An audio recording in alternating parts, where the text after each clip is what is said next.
করেন সবগুলা বান্দাদের কাছ থেকে উঠায়া নিচ্ছে। আগে আমি দেখতাম আমার প্রিয় ভাইয়েরা, যখন ছোট্ট ছিলাম তখন ক্ষেতের জমিতে যখন মুরব্বী বাবারা ক্ষেত করার জন্য যাইতেন, হাল চাষ করার জন্য যখন যাইতেন, গরু দিয়ে হাল চাষ হইতো, মহিষ দিয়ে হাল চাষ হইতো, তো সেখানে বরকত ছিল। কি বরকত ছিল কি না? বরকত ছিল। তো সেখানে যখন হাল চাষ করার জন্য যাইতেন, কাদের মধ্যে একটা গামছা থাকতো। কি থাকতো? একটা গামছা থাকতো। কেন নিতেন গামছাটা? যখন আজান হইতো তখন উত্তম রূপে পরিষ্কার পানি দিয়ে অজু করতেন, পবিত্র পানি দিয়ে অজু করে ওই জমিনের শুকনো অংশে সেখানেই নামাজে দাঁড়াইয়া যাইতেন। বলেন না ঠিক কিনা? নামাজে দাঁড়াইয়া যাইতেন। আর সেই যে নামাজে দাঁড়াইয়া যাইতেন, এই জন্য আমার আল্লাহ খুশি।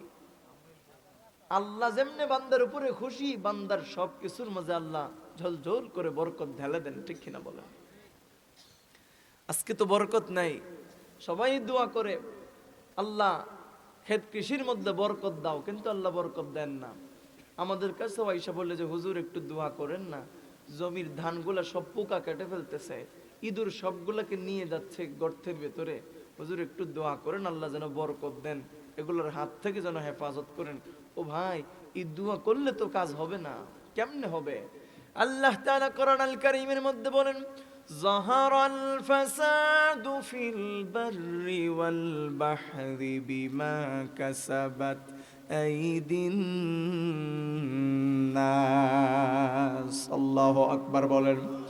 আল্লাহ তাআলা বলেন, জলে স্থলে যত আযাব আর গজব সংগঠিত হয়, সব আযাব আর গজব হচ্ছে মানুষের হাতের কামাই। আপনি যেমন কর্ম করছেন, আমরা যেমন কর্ম করছি, তেমন ফল আমরা ভোগ করতেছি। কর্ম আনমান ফল আল্লাহ আমাদেরকে দিচ্ছেন। কথা বলেন ঠিক না? আমরা যদি নামাজি হয়ে যাইতাম, আমরা যদি আল্লাহর গোলাম হতে পারতাম, আমরা যদি পরহেজগার হতে পারতাম, আমরা যদি মুত্তাকি হতে পারতাম, আমরা যদি কোরআন তেলাওয়াত করনেওয়ালা হতে পারতাম, আমরা যদি আল্লাহর জাকিরিন বান্দা হতে পারতাম, তাইলে আল্লাহ রাব্বুল আলামিন সব কিছুর মধ্যে বরকত দিতেন কিনা? আগে তো বাবা আমি দেখি নাই যে সার প্রসপেট আরো অনেক যে এখন যে বর্তমানে যেগুলা প্রয়োগ করা হয়, অনেক ধরনের মেডিসিন প্রয়োগ করা হয় ধানের খেতে। আগে আমি দেখতাম শুধু এই যে গোবরগুলা ওই জমিনের মধ্যে রেখে সুন্দর করে হাল চাষ করা হইতো, দেখা যায় এত বাম্পার ফলন হয়েছে। কিন্তু এখন এত ধরনের মেডিসিন দেওয়ার পরও জমিতে ফসল হয় না, ফলন হয় না। কেন হয় না? জমিদারের ইচ্ছা মতো দেই না জমি চাষ, তাই তো ফসল ফলে না রে দুঃখ 12 মাস। ঠিক কিনা বলেন? আমরা জমিদারের ইচ্ছা মতো তো জমি চাষ করি না, তাইলে ফসল ফলবে কেমনে? ফসল হবে কেমনে? আমার প্রিয় ভাইরা শুনুন, এই জন্য আমাদেরকে কোরআনের সংস্পর্শে আসতে হবে, অধিক পরিমাণে কোরআন শরীফ তেলাওয়াত করতে হবে। কোরআন শরীফ যদি তেলাওয়াত করতে পারেন, আপনার ঘরের মধ্যে, আপনার বাড়ির মধ্যে, নামাজের মধ্যে যে 10টা সূরা কেরাতের প্রয়োজন, যেগুলা শুদ্ধ না হলে নামাজই হবে না। কথা বলেন না? কেরাত অশুদ্ধ হলে কি নামাজ হবে? বলেন না, জবান খুলে বলেন, কেরাত অশুদ্ধ হলে কি নামাজ হবে? নামাজ হবে না। আপনার কেরাত যদি অশুদ্ধ হয়, আপনার নামাজ হবে না। তো আপনার উচিত কি? আপনার উচিত হচ্ছে গোটা কোরআন শরীফ যদি আপনি সহি শুদ্ধ করে তেলাওয়াত শিখতে নাও পারেন, অ্যাটলিস্ট কমপক্ষে এই 10টা সূরা, যেই সূরাগুলা নামাজে ব্যবহার হয়, সূরাতুল ফিল থেকে সূরাতুন নাস পর্যন্ত, সূরাতুল ফাতিহা পর্যন্ত, এই সূরাগুলা আপনি ভালো করে সহি শুদ্ধ করে যদি দারুল কিরাতের ওসিলায় আপনি মুখস্থ করতে পারেন, তাইলে তো আপনি বুকে হাত দিয়ে বলতে পারবেন যে আমি সহি শুদ্ধ করে নামাজে কোরআন শরীফ তেলাওয়াত করতে পারছি। ঠিক কিনা বলেন? এবার যদি আপনার তেলাওয়াতই অশুদ্ধ হয়, ও বাবা, এখন থেকে নিয়ে নামাজ কিয়ামত পর্যন্ত পড়বেন, কোনো কাজ হবে না। এখন আপনারা বলবেন, হুজুর তাইলে আমরা যারা নামাজ পড়তাম, আপনার কথায় মনে হচ্ছে আমরাও নামাজ পড়ে লাভ নাই, নামাজ বাদ দিয়ে দিব নাকি? না গো ভাই, আপনাকে নামাজ বাদ দেওয়ার কথা আমি বলি না। আমি আপনাকে বলছি যে এই তো এত সুবর্ণ একটা সুযোগ আছে, যেহেতু দারুল কিরাতে যে কমপক্ষে 10টা সূরা কেরাত যদি আপনি শুদ্ধ করে শিখতে পারেন, তাইলেই তো হয়, অনেক কষ্টের কিছু না। ঠিক কিনা বলেন? আল্লাহ সুবহানাহু ওয়া তাআলা আপনাদের সবাইকে যেন তৌফিক ভিক্ষা দান করেন, যে দারুল কিরাতের ওসিলায় কালামুল্লাহ শরীফের সহিহ শুদ্ধ তেলাওয়াত যেন আপনাদের জবান দিয়ে আমার আল্লাহ তাআলা জারি করে দেন। সকলে জবান খুলে বলি আমিন। এই ওসিলাটা করতে পারবেন তো ইনশাল্লাহ? বলেন না, পারবেন তো ইনশাল্লাহ? এবার বলি আরেকটা কথা আমার প্রিয় ভাইয়েরা, আপনাদের সন্তানদের মধ্যেও অনেক সন্তান, এই যে আমার ছোট ছোট ভাইয়েরা আছে এখানে বসা আছে, তারাও কিন্তু দারুল কিরাতে পড়ে। পড়ো কি না বাবা? পড়ো। হ্যাঁ, এই যে যারা দারুল কিরাতে পড়ে না, দারুল কিরাতের যারা যায় না, তাদেরকে আপনারা সুন্দর করে বুঝিয়ে তাদেরকেও দারুল কিরাতে পাঠাবেন। ওই দারুল কিরাতে যদি তাদেরকে পাঠান, তাইলে দারুল কিরাতের কারণে আপনার সন্তানটাও সহি শুদ্ধ করে কোরআনুল কারীমের তেলাওয়াত শিখতে পারবে। এবার আপনার সন্তান যদি জামাতে সূরা হতে জামাতে সাদিস পর্যন্ত প্রত্যেকটা জামাতে পাশ করে উত্তীর্ণ হয়, তাইলে সাদিস পরীক্ষা দিয়ে যদি আপনার সন্তান পাশ করে, তাইলে ওই সন্তান হয়ে গেল কারি সাহেব। কি বলেন না, কি কারি সাহেব? এবার আপনার সন্তান আরেকজনের সন্তানকে কোরআন শরীফের সহি শুদ্ধ তেলাওয়াতের শিক্ষা দিতে পারবে। আল্লাহর হাবিব হাদিসে পাকের মধ্যে বয়ান করেন, খায়রুকুম মান তাআল্লামাল কুরআনা ওয়া আল্লামা, যে নিজে কোরআন শিখে এবং অপরকে শিক্ষা দেয়, ওই লোকটাই হচ্ছে সর্বোত্তম। জবান খুলে বলেন না সুবহানাল্লাহ। তাইলে আপনার আমার সন্তান কি সর্বোত্তম লোক হোক, এটা আমরা চাই না? বলেন তো চাই কি না? তাইলে সন্তানগুলোকে দারুল কিরাতে পাঠাতে পারবেন না ইনশাল্লাহ? জবান খুলে বলেন, পারবেন তো ইনশাল্লাহ? ইনশাল্লাহ। আল্লাহ তাআলা যেন তৌফিক ভিক্ষা দান করেন, সকলে পড়ি আমিন। আমার প্রিয় ভাইয়েরা, বিনয়ের সাথে বলি, এই যে দেখেন 3 নম্বর খাস নিয়ামতের 3 নম্বর যে নিয়ামত, সেটা হচ্ছে তাকওয়া। সেটা কি? বলেন না, তাকওয়া। সেটা কি? তাকওয়া। হোয়াট ইজ তাকওয়া? তাকওয়া কি? তাকওয়া কি? তাকওয়া হচ্ছে আল্লাহর ভয়। কার ভয়? জবান খুলে বলেন, তাকওয়া কার ভয়? আল্লাহর ভয়। আল্লাহর ভয় যদি বান্দার অন্তরের মধ্যে লালন করতে পারে, আল্লাহর ভয় যদি বান্দার অন্তরের মধ্যে জাগ্রত করতে পারে, খোদার কসম করে বলি, আল্লাহর ভয় অন্তরের মধ্যে লালন করার কারণে আল্লাহর গোলাম কখনো সুদ খেতে পারে না, আল্লাহর গোলাম কখনো ঘুষ খেতে পারে না, আল্লাহর গোলাম কখনো মদ খেতে পারে না, আল্লাহর গোলাম কখনো ইয়াবা খেতে পারে না, আল্লাহর গোলাম কখনো মাদক দ্রব্য ব্যবহার করতে পারে না, আল্লাহর গোলাম কখনো নামাজ তরক করতে পারে না, আল্লাহর গোলাম কখনো অন্যের হক নষ্ট করতে পারে না, আল্লাহর গোলাম কখনো মা বাবার খিদমত থেকে বঞ্চিত হতে পারে না। ঠিক কিনা বলেন? তো থাকতে হবে কার ভয়? বলেন না, থাকতে হবে কার ভয়? আল্লাহর হাবিব বলেন, আত্তাকওয়া হাহুনা, আত্তাকওয়া হাহুনা, আত্তাকওয়া হাহুনা। তাকওয়া কোথায়? তাকওয়া এখানে, তাকওয়া এখানে, তাকওয়া এখানে। আপনার ভেতরের মধ্যে যদি আল্লাহর ভয় থাকে, খাউফ থাকে, আল্লাহর ভয় থাকে, আল্লাহর গোলাম যার ভেতরের মধ্যে আল্লাহর ভয় একবার প্রবেশ করে ফেলছে, সেই গোলাম কখনো আল্লাহর নাফরমানিতে লিপ্ত হতে পারে না। ঠিক কিনা বলেন? প্রিয় হাজিরিন, এই 3টা গুণ কি আমরা অর্জন করতে পারবো তো ইনশাল্লাহ? এই যে 3টা গুণ, 1 নম্বর হচ্ছে ঈমান, 2 নম্বর হচ্ছে কোরআন, আর 3 নম্বর হচ্ছে তাকওয়া। এই যে খাস নিয়ামতের মধ্যে এই যে নিয়ামতগুলোর কথা বললাম, এই নিয়ামতগুলা কিন্তু আল্লাহ সবাইকে দেন না। ঠিক কিনা? এই নিয়ামতগুলার মালিক আল্লাহ সবাইকে বানান না। আল্লাহর খাস বান্দারা যারা আছে, আল্লাহর গোলামরা যারা আছে, আল্লাহর মহব্বতের বান্দারা যারা আছে, শুধু তাদেরকে আল্লাহ রাব্বুল আলামিন এই সমস্ত বিষয়ের জন্য মনোনীত করেন। জবান গলে বলেন না সুবহানাল্লাহ। আমার সম্মানিত ভাইয়েরা শুনেন, এবার বলছিলাম আল্লাহ রাব্বুল আলামিন পবিত্র কোরআনুল কারীমের মধ্যে ইরশাদ করেছেন, আল্লাহ তাআলা বলেন, ইয়া আইয়ুহাল্লাযীনা আমানুত্তাকুল্লাহ। আল্লাহ তাআলা বলছেন, হে ঈমানদাররা, তোমরা আমি আল্লাহ তাআলাকে ভয় করো। কাকে ভয় করার কথা বলছেন? আল্লাহ তাআলাকে ভয় করার কথা বলছেন। এই ভয়টা কেমন ভয় হবে? এই ভয়টা কেমন ভয় হবে? এই ভয়টা হতে হবে ভয় করার মতো ভয়। ঠিক কিনা বলেন? আল্লাহ তাআলাকে ভয় করতে হবে ভয় করার মতো। অর্ধেক সাপ অর্ধেক যদি কুচিয়া হয় তাইলে চলবে না। আমার প্রিয় ভাইয়েরা, বিনয়ের সাথে বলি, আল্লাহকে ভয় করতে হবে, পরিপূর্ণরূপে আল্লাহ তাআলাকে ভয় করতে হবে। এই ছেলেরা, একবার বলছি বুঝে আসে নাই? যদি একান্তই কথা বলতে হয় তাহলে যাও, বাড়ি যাও। আল্লাহর ভয় আপনার ভেতরের মধ্যে লালন করতে হবে। খুদার কসম করে বলছি আমার ভাইয়েরা শুনেন, আল্লাহর ভয় যদি অন্তরের মধ্যে লালন করতে পারেন, আপনার দুনিয়া আখিরাত উভয় জাহান আল্লাহ তাআলা কামিয়াব করে দেবেন। জবান খুলে বলেন সুবহানাল্লাহ। কার ভয় অন্তরের মধ্যে লালন করতে হবে? আল্লাহর ভয়। এবার দেখেন, আমি সংক্ষেপে বলি আমার প্রিয় ভাইয়েরা, আল্লাহর ভয় যদি অন্তরের মধ্যে লালন হয়, তাইলে কি বান্দা নামাজ তরক করতে পারে? বান্দা কি পর্দা পুশিদা তরক করতে পারে? পারে না। বান্দা অন্যের জমি জোর দখল করতে পারে? গরিব অসহায় মানুষ, হত দরিদ্র মানুষ, ইয়াতিমের সম্পদ আত্মসাৎ করতে পারে? পারে না।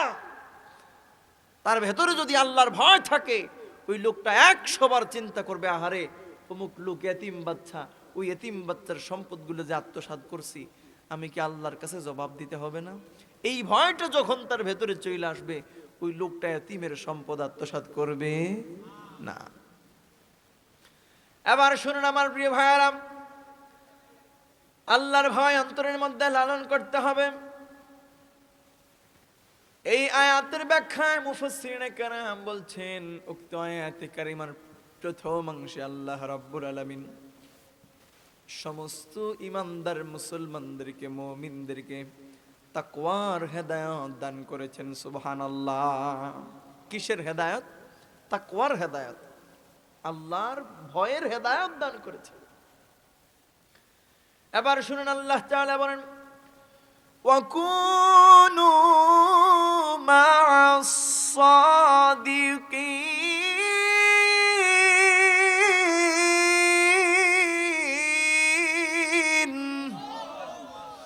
আল্লাহ রাব্বুল আলামিন বলেন, ওয়াকুনু মা'আস সাদিকিন, তোমরা সত্যবাদীদের সঙ্গী হও।